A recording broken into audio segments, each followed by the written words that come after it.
오늘 말씀 제목 함께 따라 하겠습니다. 시련 중에도 그래도. 오늘 본문 말씀을 묵상하다가 또 설교 준비하다가 오랜만에 다시 이 시를 꺼내 읽게 되었습니다. 김승희 씨가 지은 그래도라는 섬이 있다라는 제목의 시입니다.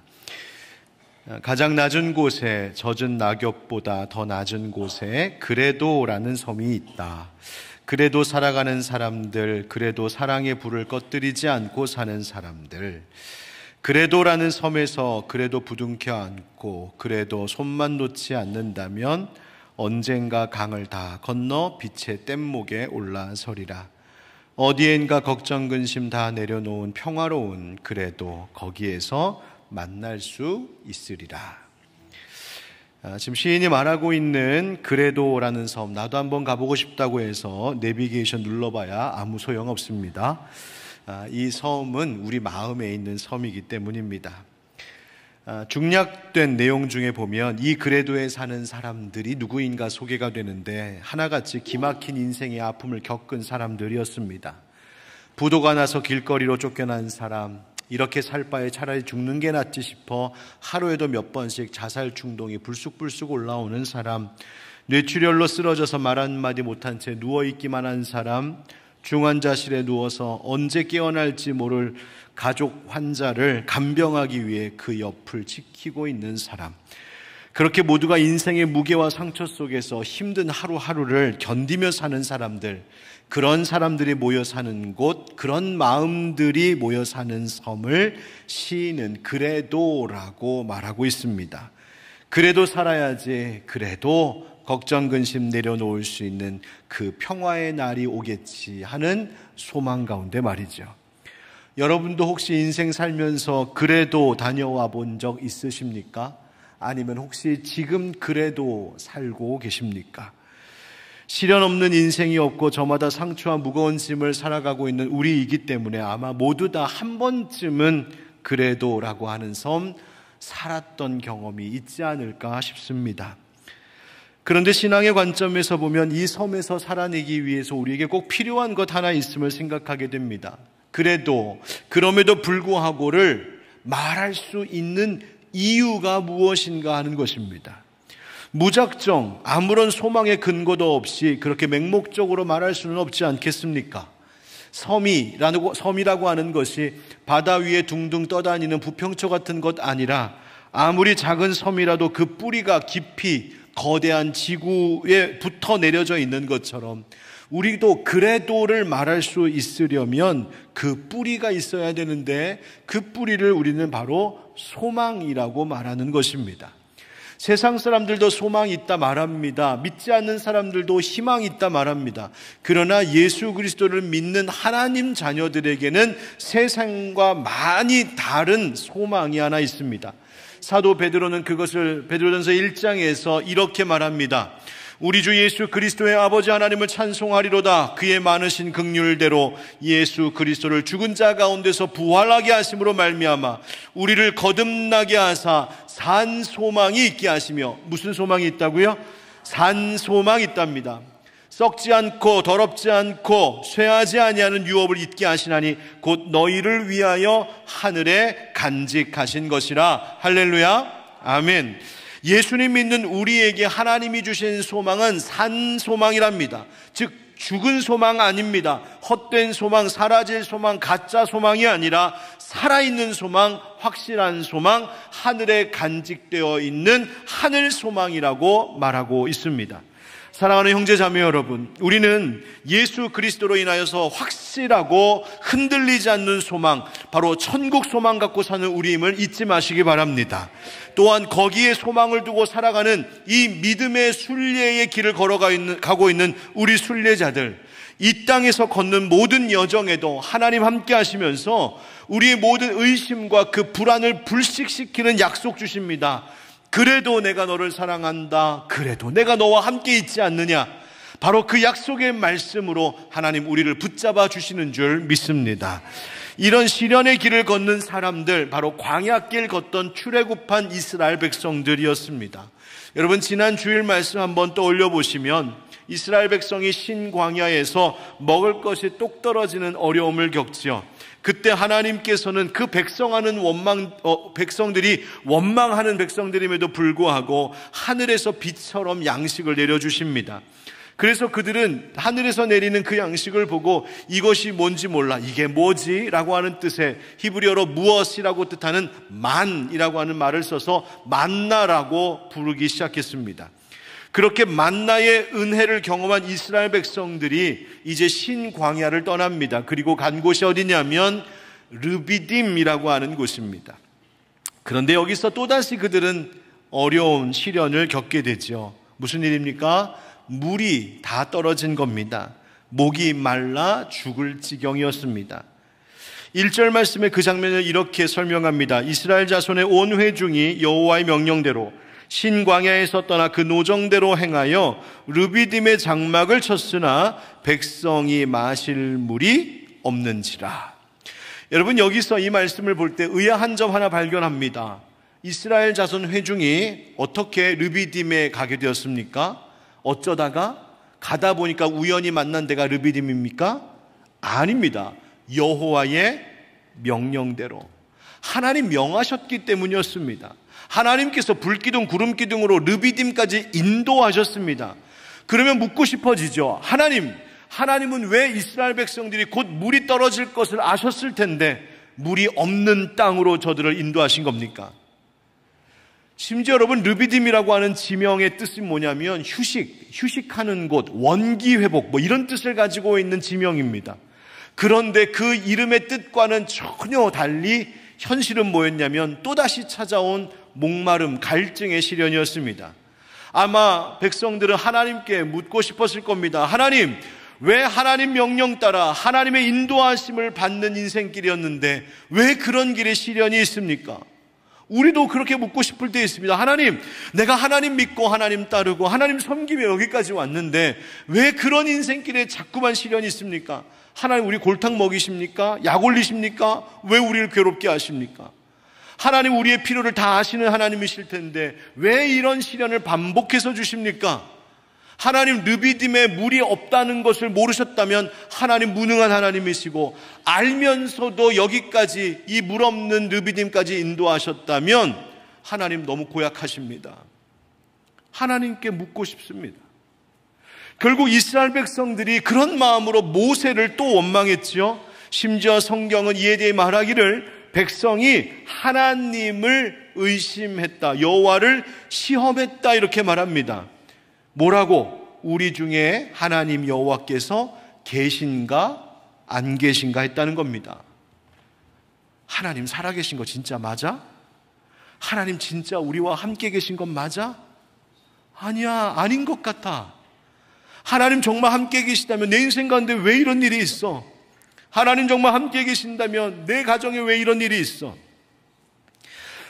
하나님의 현존, 하나님의 임재, 하나님의 약속을 저들이 의심하고 불신하기 시작한 겁니다.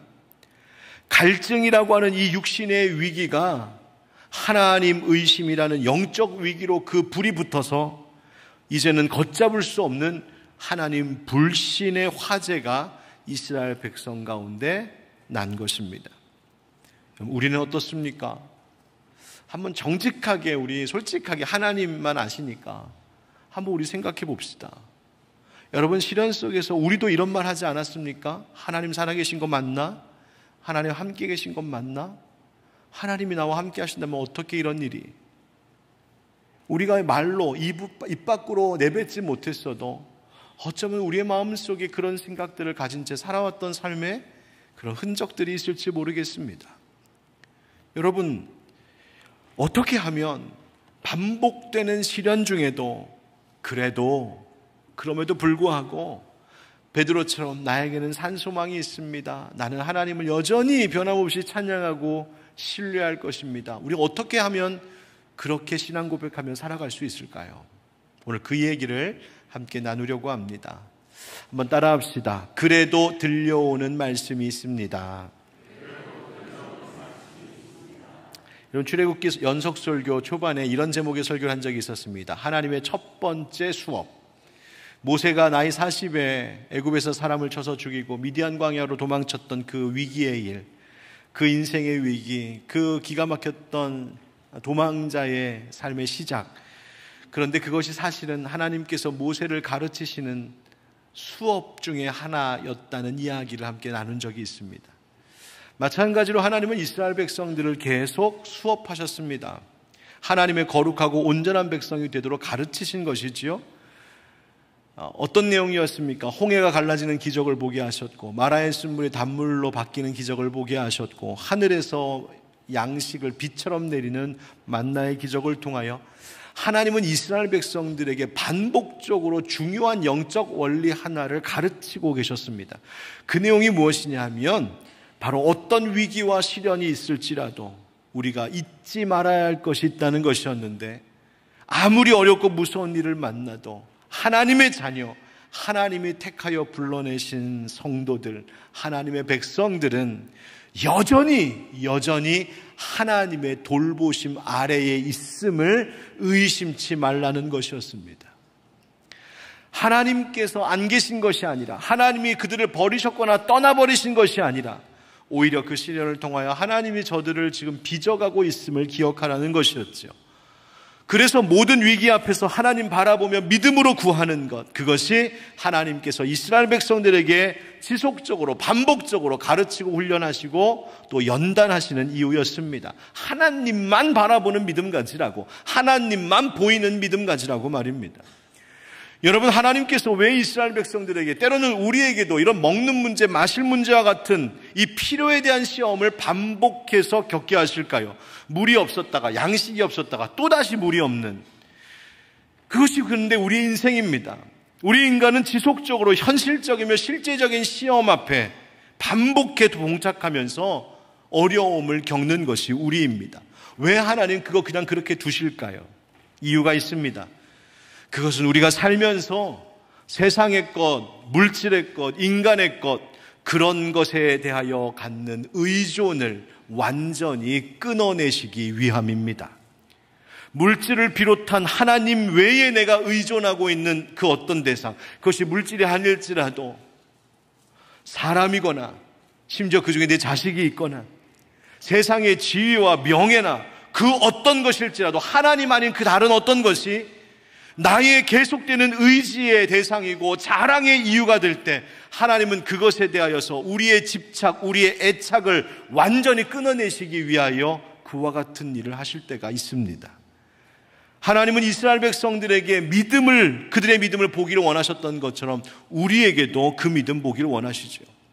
세상의 어떤 것, 그저 물 한 모금에도 그것에 매달리고 집착하는 그런 우리로 살아가는 것이 아니라 정말 하나님께만 의존하고 하나님께만 매달리고 하나님께만 집착하며 살아가는 우리, 하나님 그런 믿음의 사람들을 보길 원하신다는 겁니다. 얼마 전에 한 성도님을 신방하게 되었는데 늘 환하게 웃고 다니셔서 별일 없는 줄 알았는데 살아온 삶의 이야기를 들어보니까 참 어려운 일을 겪으셨던 것을 들었습니다.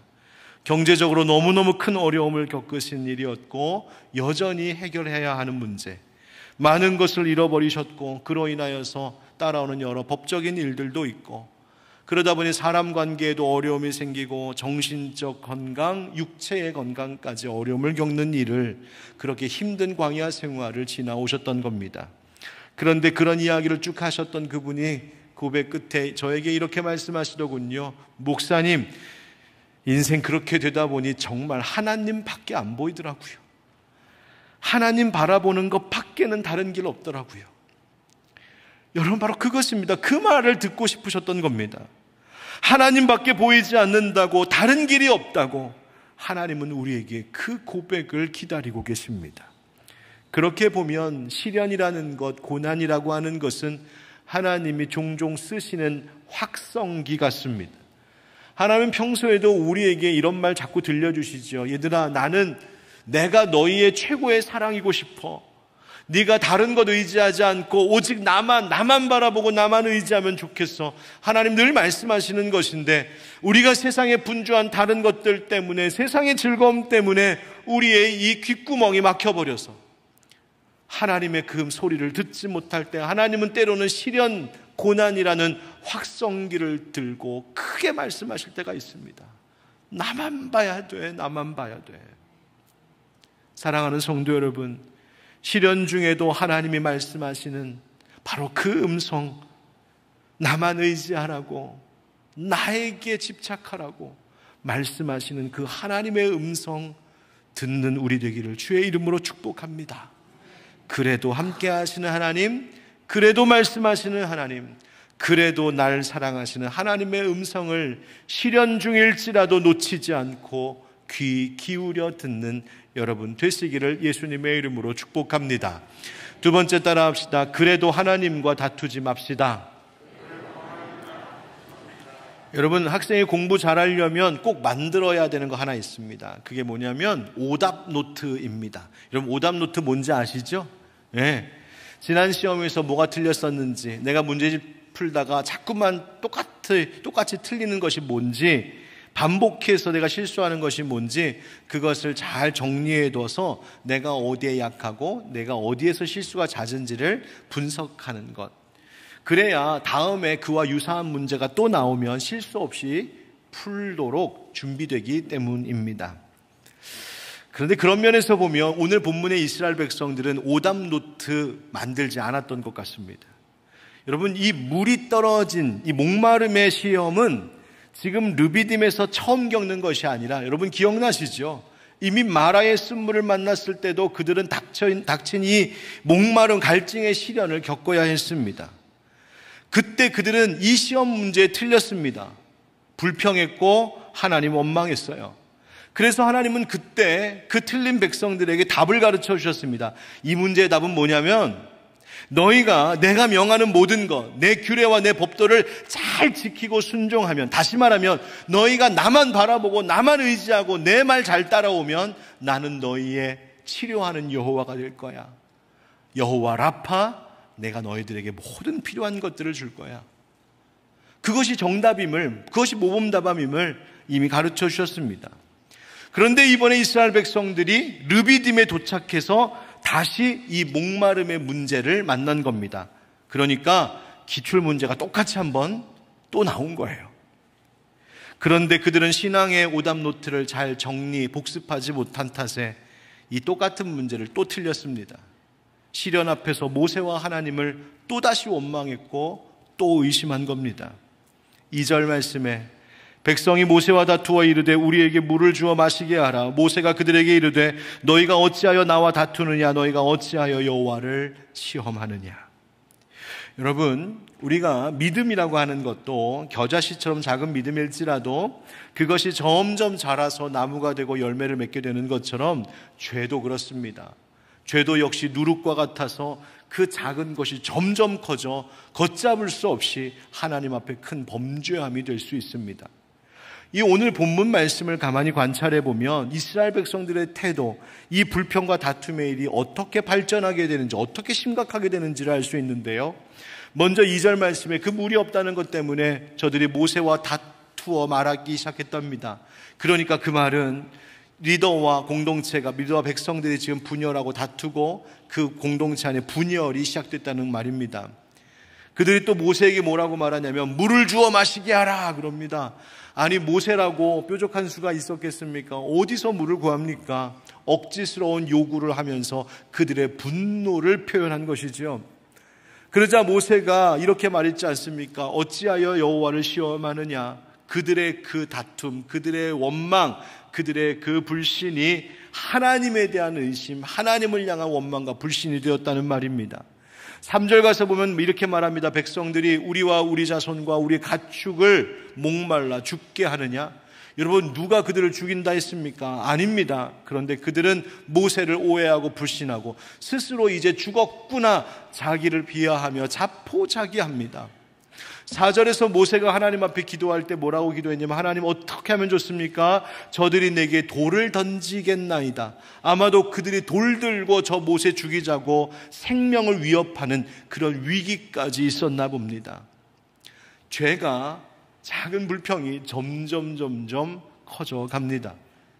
이런 일이 있었던 탓에 르비딤, 휴식이라고 하는 뜻을 가졌던 르비딤은 오히려 전혀 다른 이름을 하나 얻게 됩니다.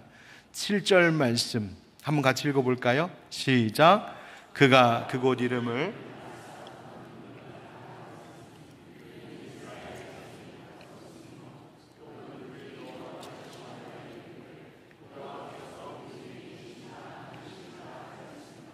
아멘. 여러분, 무리바 다툼이라는 뜻이요, 마사 시험이라는 뜻입니다. 여러분, 명심해야 될 것 있습니다. 시련 앞에서 인간의 불평과 원망은 철저히 무능합니다. 한번 따라합시다. 시련 앞에서 나의 불평과 원망은 무능할 뿐입니다. 불평과 원망이 해결할 수 있는 것은 아무것도 없습니다. 그리고 그것은 영적으로 결정적인 실패가 되는데, 바로 우리끼리의 다툼이 사실은 하나님께 대들고 하나님을 시험하는 것이 될 수 있다는 겁니다. 7절 말씀에 이는 이스라엘 자손이 다투었으며 라고 하는 구절이 있죠. 이것이 사람들끼리의 다툼만이 아니었다는 것을 알 수 있는 것이, 이 똑같은 히브리어 구절을 표준 세번역에서는 뭐라고 번역했냐면, 이스라엘 자손이 거기에서 죽게 대들었다고 하여 이 땅의 이름이 마사 또는 무리바가 되었다, 이렇게 이야기합니다. 주님께 대든 일이었다. 보십시오. 하나님이 세우신 하나님의 종 모세를 향한 비난, 그것은 그를 세우신 하나님을 향한 비난이 되었습니다. 그들이 처한 상황과 형편에 대한 원망, 그것은 그곳까지 인도하신 하나님의 뜻과 능력과 신실하신 성품을 비난하고 의심하는 죄가 되었습니다. 여러분, 우리의 불평, 원망, 다툼이 결국 누구를 향하게 되는지 여러분 주의하시기 바랍니다. 우리가 직접적으로 막 대놓고 하나님을 원망하고 하나님께 대드는 일은 별로 없습니다. 그러나 하나님이 세우신 사람에 대하여, 하나님이 붙여주신 누군가에 대하여, 내 가족, 내 배우자, 내 삶에 주어진 내 형제 자매들, 또한 하나님이 이끄신 상황에 대하여 내가 그들을, 그 상황을 불평하고 원망하며 비난하는 것, 그것이 실은 하나님께 대들고 하나님과 다투는, 하나님을 시험하는 일이 된다는 것을 여러분, 우리는 절대로 잊지 말고 살아야 합니다. 사탄은 우리가 이렇게 하나님을 의심함으로 그 마음이 하나님에게서 점점 떠나도록 만들어버립니다. 여러분, 특별히 우리 주변에 보면 신앙생활 잘 하시다가 지금 교회도 안 나오시고 신앙생활이 중단된 분들, 소위 냉담기를 심하게 겪고 있는 분들 여러분 보고 계시죠? 난 이제 교회 안 나갑니다. 난 이제 신앙생활 안 하겠습니다. 나는 교회 이젠 끊겠습니다. 그러십니다. 또 가족들과 친구가 아무리 믿음생활 같이 좀 하자고 권면해도, 우리 같이 교회 가자고 이야기해도 고개를 절레절레 저으면서 단호하게 거부하시는 분들도 우리 가족, 친척, 이웃들 가운데 있을 줄 압니다. 여러분, 그분들을 위하여서 정말로 눈물로 기도하셔야 합니다. 왜냐하면 그것은 그분들이 단지 교회 안 나오는 것, 그것이 아니라 그것은 하나님과 다투는 것, 하나님께 대드는 것, 하나님과 등지고 척지는 꼴이 되어 있는 것이기 때문입니다. 여러분, 목사의 기도 제목이 있습니다. 이번에 추석 연휴 보내시려고 부모님, 형제, 친지들 만나러 가시죠? 저는 여기 지금 예배하고 있는 여러분들의 기도와 전도를 통하여서 하나님과 다투고 있는 그분들이 하나님과 화해하게 되는 역사가 일어나기를 주의 이름으로 축복합니다. 여러분들의 전도로, 여러분들의 기도로, 여러분의 섬김으로 저들이 더 이상 하나님과 다투지 말고 하나님께 대들지 말고 하나님과 화해하는 역사가 있기를 간절히 소망합니다. 여러분, 백성들이 모세를 이렇게 공격하죠. 그런데 여러분, 모세는 공격해오는 백성들에게 반격을 가하지 않고 무엇합니까? 기도하기를 선택합니다. 4절 말씀에 모세가 여호와께 부르짖어 이르되 내가 이 백성에게 어떻게 하리이까? 그들이 조금 있으면 내게 돌을 던지겠나이다. 저는 여기서 모세의 온유함을 깨달았습니다. 여러분, 모세라고 어찌 백성들이 화가 나지 않았겠습니까? 너희가 지난번 말하라고 하는 거기서도 그랬더니 이번에도 똑같이 또 이러는구나. 얼마나 분노하며 소리치고 싶은 마음도 있었을까요? 그런데 모세는 아무 말도 하지 않습니다. 대신 하나님께 엎드려 부르짖었습니다. 민수기 12장에 가면 백성들뿐만이 아니라 모세의 형제인 미리암과 아론이 모세를 비방하고 모세의 권위에 저항하는, 대적하는 일이 있습니다. 그때에 성경은 이렇게 말합니다. 민수기 12장 3절, 우리 다 같이 시작. 이 사람 모세는, 아멘, 뭐가 더하다고요? 온유함. 여러분, 모세가 미리암과 아론이 자기의 권위에 도전해 올 때 모세 아무 말도 하지 않습니다. 그러자 하나님께서 대신 나서십니다. 하나님이 대신 나서십니다. 그리고 아론과 미리암을 하나님이 벌하시고 모세의 권위를 다시 세워주는 일이 민수기 12장에 나옵니다. 여러분, 우리가 어떤 시련 중에도 아무리 그래도 하나님과 다투는 자는 되지 맙시다. 오히려 하나님의 성품을 닮은 온유한 자 되시기를 축복합니다. 온유함이란 하나님께 부드럽게 엎드릴 줄 아는 성품을 말하는 겁니다. 자기의 무력함을 하나님께 아뢰고 하나님의 도우심을 구하는 겁니다. 여러분, 저 이 온유함에 대해서 조금 더 말씀을 드리고 싶은 것은, 여러분 혹시 운전하시는 분들 중에 자동차 운전하고 가다가 내가 잠깐 실수하는 바람에, 아니면 실수한 것도 없는데 괜히 억울하게 옆에 있는 차나 뒤에 따라오던 차가 막 내 옆을 지나가면서 막 빵빵하고 막 창문 너머로 막 욕을 퍼붓고, 혹시 이런 억울한 일 당해보신 적 있으십니까? 그런데 막 그 순간에는 내가 정신이 없어갖고 막 빵빵하는 사람이 이렇게 손 보니까 여기 막 그림 그려져 있는 것 같아갖고 말도 못하고, 그리고 그냥 보냈는데 집에 와서는 그게 분통이 터져갖고 나도 뭐라고 한마디 좀 할걸, 크락션이라도 한번 누르고 올걸, 그것 때문에 속상해하신 적 있으세요? 아니면 직장에서든 어디선 내게 누군가가 막 화를 내고 또 비난을 퍼부었는데 나는 아무런 대응도 못하고 반격도 못하고 그저 집에 와서 자려고 누웠더니 자꾸 그게 생각나갖고 막 원통해갖고 그냥 이불을 발로 걷어차고, 우리는 그것을 전문용어로 이불킥이라고 얘기하는데요. 젊은 친구도 이불킥 한다고 합니다. 막 이불 발로 걷어차면서 내가 그때 한마디라도 하고 올걸. 혹시 그런 마음 있으셨던 적 있으세요? 여러분, 그때 잘하신 겁니다.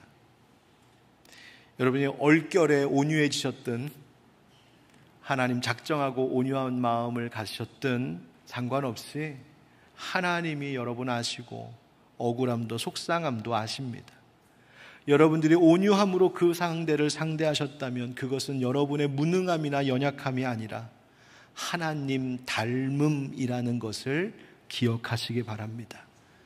그래서 이불킥하던 무릎 조금 더 구부려서 하나님께 엎드려 기도하는 겁니다.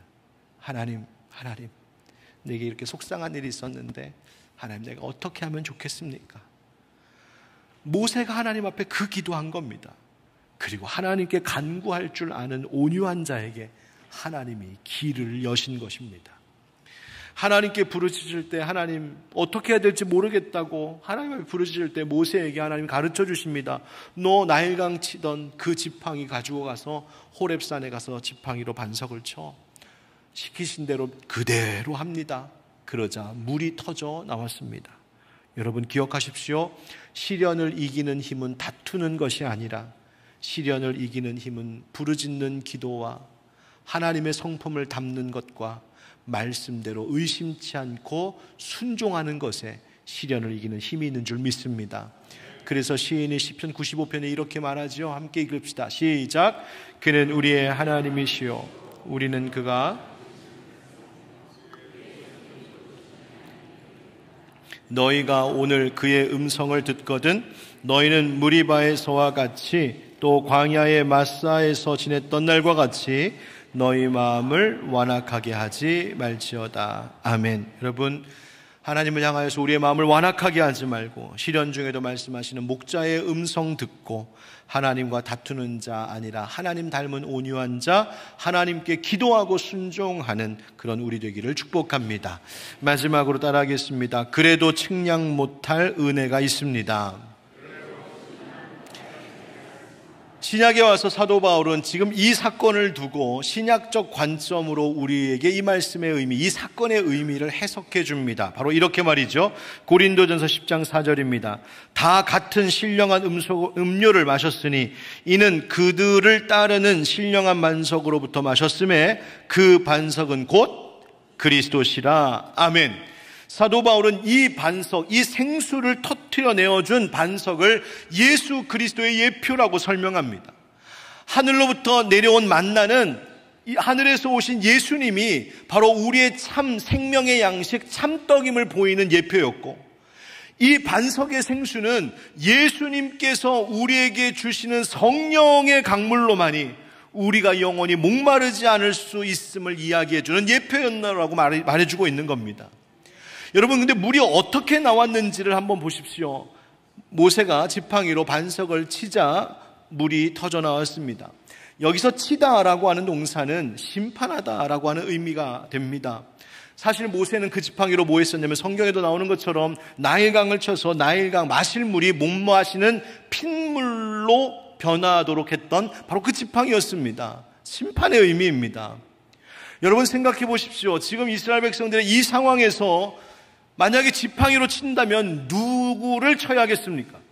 하나님께 대들고 하나님과 다투고 하나님을 시험한 그 백성들을 치는 것이 마땅하지요.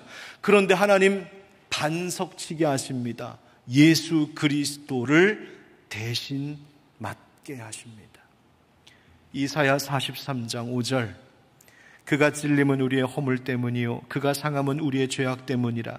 그가 징계를 받음으로 우리는 평화를 누리고 그가 채찍에 맞음으로 우리는 대신 나음을 받았도다.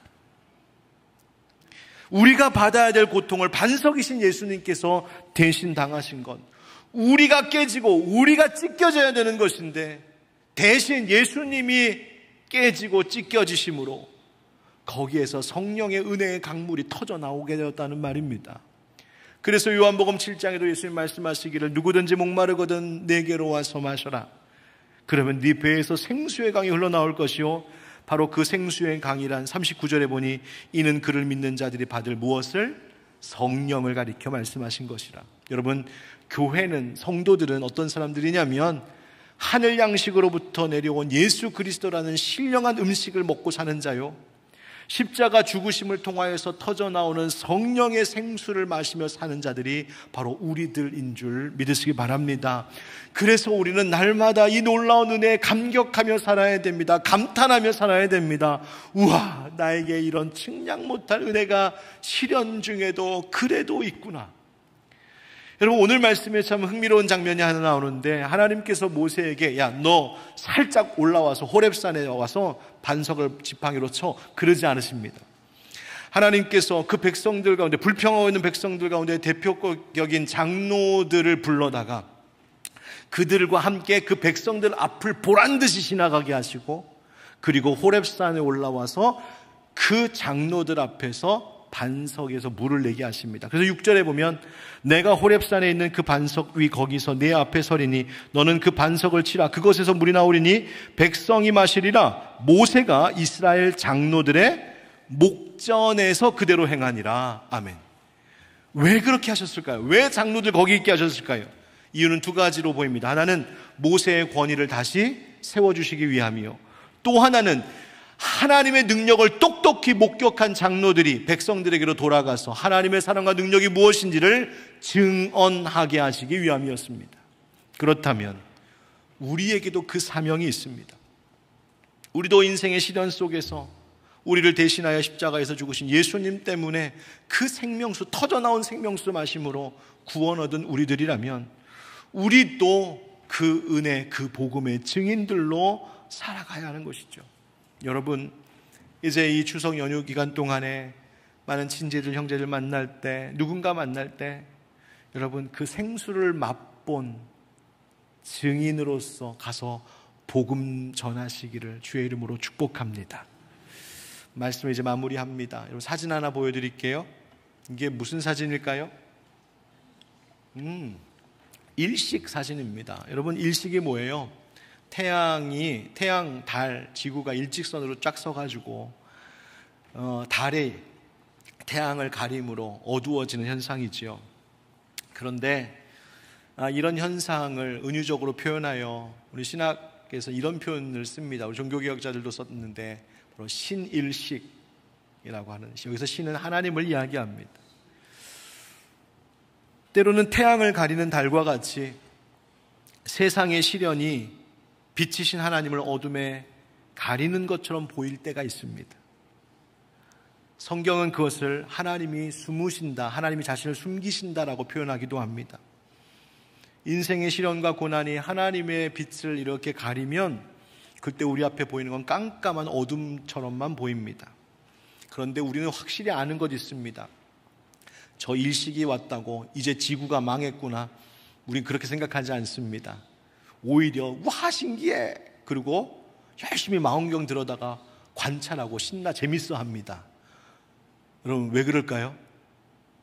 좀 있으면 다시 태양빛이 떠올 것이기 때문입니다. 태양은 완전히 사라지는 것 아닙니다. 다시 태양은 우리를 환하게 비출 것입니다. 하나님의 사랑이 그런 겁니다. 시련 속에, 시련 중에도 하나님의 사랑은 늘 거기에 있습니다. 그러므로 사랑하는 성도 여러분, 그 측량 못할 은혜 기억하여 시련 중에도 그래도 하나님 찬양하고 하나님 바라보는 우리 모두가 되기를 예수님의 이름으로 축복합니다.